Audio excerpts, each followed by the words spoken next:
Good afternoon, Cross Timbers. Today is Monday, April 26, 2021, and I am Kaley Dowell. Charlton record donation, Dallas man arrested for capital murder, 6 left dead in van crash, and more, all coming up next on Texan TV.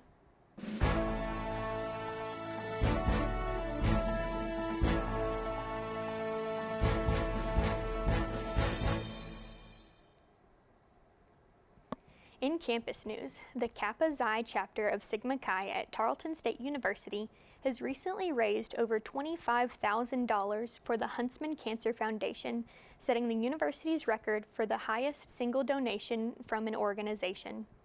Last week, the Brothers of Sigma Chi held their annual Derby Days, which is a week's worth of events where other organizations on campus compete against each other to raise money for the Huntsman Cancer Foundation.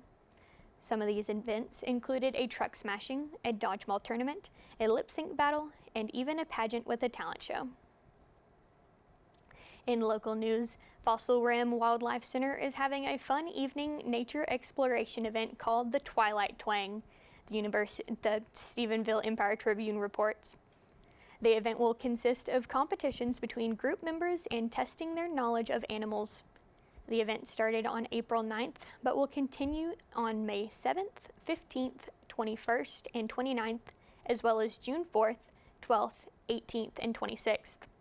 The cost of the program is $50 per person with a 5-person group minimum. For more information, you can go to fossilrim.org or email them at info@fossilrim.org. And now today's Texas national and international news from the Associated Press.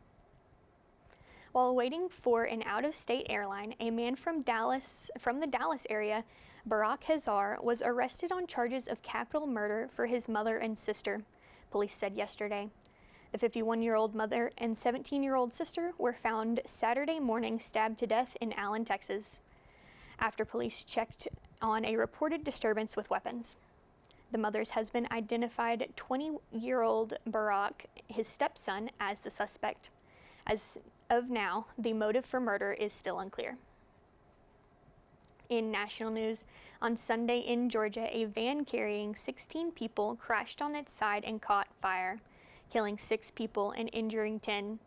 The 6 passengers who were killed died on the scene, and the 10 passengers who were injured were taken to nearby hospitals. A bystander of the accident suffered minor injuries but was not taken to the hospital. Investigators are still trying to determine the cause of the crash and believe that there may have been another vehicle involved. There will be more information regarding the accident in the next week, and Gwinnett County Police ask anyone who saw the accident and has information to contact the tip line. In international news, protesters from Paris and other French cities have gathered around the Eiffel Tower to demand justice for a Jewish woman who was killed in 2017 from being pushed out of a window. Her killer was never criminally charged, even though they had admitted to the crime. At the time, the killer was using illegal drugs, and a court ruling said any person who has committed a crime while in a delirious state cannot be sent to trial. With that ruling, there was never a trial, and the people now are furious and demanding change. For more of today's national and international news, we turn to the AP News Minute.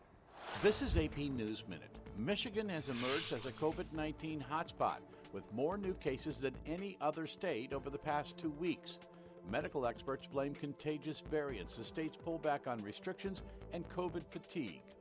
The coronavirus is infecting hundreds of thousands of people a day in India. The White House says the U.S. is working to send desperately needed supplies like testing kits, personal protective equipment, and raw materials to make vaccines. Vice President Kamala Harris is set to tell the United Nations that the world should prepare for the next pandemic now. She'll spell out possible steps in a virtual address Monday. Nomadland won Best Picture at the 93rd Academy Awards, while Chloe Zhao became the first woman of color to win Best Director. Best Actor went to Anthony Hopkins, who won his first Academy Award since 1992. Tim McGuire, The Associated Press, with AP News Minute. In sports, the Tarleton baseball team won the first 2 games of the series this weekend against New Mexico State, but lost the last 2, causing a split in the 4-game series. In the last game yesterday, New Mexico destroyed the Texans with a 17-6 end score, nearly tripling their runs. The Texans will be starting an 8-game road trip beginning April 30th with a 4-game series at Northern Colorado. For more information, you can go to tarletonsports.com. And now for weather, we turn to Maddie Reed. Hey Texans, today it's going to be partly cloudy with a high of 82 and a low of 65. There will be a 15 to 25 mile per hour wind gust today, and there will be chances of rain later throughout the week. Back to the desk. This has been a production of the Texan TV News, a product of the Texan News Service from the Tarleton State University campus in Stephenville, Texas. Watch us live on Apogee Channel 2.1 in the dorms at 12:30 weekdays. If you live off campus, tune in on Northland Cable Channel 9. You can follow the Texan News Service on Facebook and Twitter, and check out our website at www.texannews.net for all of your latest local, state, national, and international news. Today's broadcast was produced by the Texan TV staff. Have a wonderful day, Texans.